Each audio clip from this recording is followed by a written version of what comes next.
सीता के त्याग और तपस्या का वृतांत सुनकर रामचंद्र जी ने अपने विशिष्ट दूत के द्वारा महर्षि वाल्मीकि के पास संदेश भिजवाया, यदि सीता का चरित्र शुद्ध है और वे आपकी अनुमति ले यहाँ आकर जन समुदाय में अपनी शुद्धता प्रमाणित करे और मेरा कलंक दूर करने के लिए शपथ करे तो मैं उनका स्वागत करूंगा। ये संदेश सुनकर वाल्मीकि ने कहलवाया, ऐसा ही होगा। सीता वही करेंगी जो श्री राम चाहेंगे, क्योंकि पति स्त्री के लिए परमात्मा होता है। यह उत्तर पाकर सीता शपथ के अवसर पर राजा राम ने सब ऋषि मुनियों, नगरवासियों आदि को उस समय सभागार में उपस्थित रहने के लिए निमंत्रित किया। दूसरे दिन सीता जी का शपथ ग्रहण देखने के लिए नाना देशों से पधारे ऋषि मुनि, विद्वान, नागरिक सहस्त्रों की संख्या में उस सभा भवन में आकर उपस्थित हो गए। निश्चित समय पर वाल्मीकि सीता को लेकर आए। आगे आगे महर्षि वाल्मीकि थे और उनके पीछे दोनों हाथ जोड़े, नेत्रों में आंसू बहाती सीता आ रही थी। वे मन ही मन श्री राम का चिंतन कर रही थी। उस समय महर्षि के पीछे आती हुई सीता इस प्रकार जान पड़ती थी मानो सृष्टिकर्ता ब्रह्मा जी के पीछे श्रुति चली आ रही हो।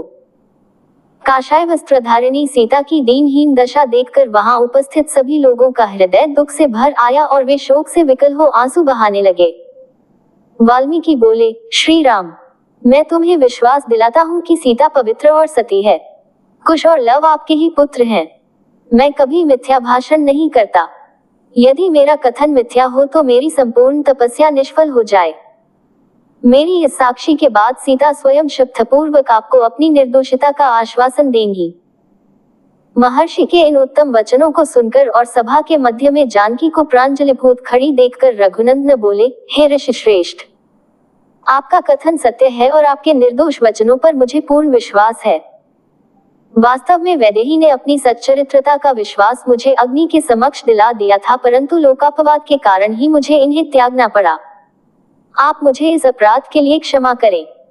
तत्पश्चात श्री राम सभी ऋषि मुनियों, देवताओं और उपस्थित जनसमूह को लक्ष्य करके बोले, हे मुनि एवं विज्ञजनों, मुझे महर्षि वाल्मीकि जी के कथन पर पूर्ण विश्वास है, परंतु यदि सीता स्वयं सबके समक्ष अपनी शुद्धता का पूर्ण विश्वास दे तो मुझे प्रसन्नता होगी। राम का कथन समाप्त होते ही सीता हाथ जोड़कर नेत्र झुकाए बोली, मैंने अपने जीवन में यदि श्री रघुनाथ जी के अतिरिक्त कभी किसी दूसरे पुरुष का चिंतन न किया हो तो मेरी पवित्रता के प्रमाण स्वरूप भगवती पृथ्वी देवी अपनी गोद में मुझे स्थान दे। सीता के इस प्रकार शपथ लेते ही पृथ्वी फटी। उसमें से एक सिंहासन निकला। उसी के साथ पृथ्वी की अधिष्ठात्री देवी भी दिव्य रूप में प्रकट हुई। उन्होंने दोनों भुजाएं बढ़ाकर स्वागत पूर्वक सीता को उठाया और प्रेम से सिंहासन पर बिठा लिया। देखते देखते सीता सहित सिंहासन पृथ्वी में लुप्त हो गया। सारे दर्शक स्तब्ध से यह अभूतपूर्व दृश्य देखते रहे। संपूर्ण वातावरण मोहाच्छन्न सा हो गया।